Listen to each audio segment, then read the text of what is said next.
High, আমি রিক্তা। এখন সন্ধ্যাবেলা আমি একটু বেরোবো, বাজারে যাব মায়ের সাথে। You know what the thing is, আমি জানি না আমি কেন এরকম। মানুষ বেরোই খুব সুন্দর রেডি হতে পারবে বলে মানুষ ঘুরতে যায়, আর আমার এই রেডি হওয়ার চক্করে কোথাও বেরোতেই ইচ্ছে করে না, বিকজ এত গরম, তার মধ্যে আবার রেডি হতে হবে। ও গড, বাট বাইরে বেশ সুন্দর একটু হাওয়া দিচ্ছে। এখন আমি রেডি হব, আর আমি অলরেডি ঠিকই করে নিয়েছি, বাজারে গিয়ে দই ফুচকা খাবো। এটা হচ্ছে আমার মোটিভেশন বাজারে যাওয়ার। ফুচকা খেতে এসেছি, ফুচকা দোকানে এসেছি।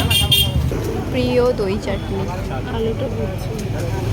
মেঘ চমকাচ্ছে আর প্রচুর বৃষ্টি হচ্ছিল এতক্ষণ ভিডিও করতে ভুলে গেছিলাম। এখন বাড়ি পৌঁছে মনে পড়েছে যে আমি ব্লগ করছি। এখন বাড়ি এসে মনে পড়েছে যে আমি ব্লগ করছিলাম। এনিওয়ে বাড়ি পৌঁছে গেছি। টোটোওয়ালা এই ঝড় বৃষ্টির দিনে সুযোগ পেয়ে বেশি ভাড়া নিয়েছে।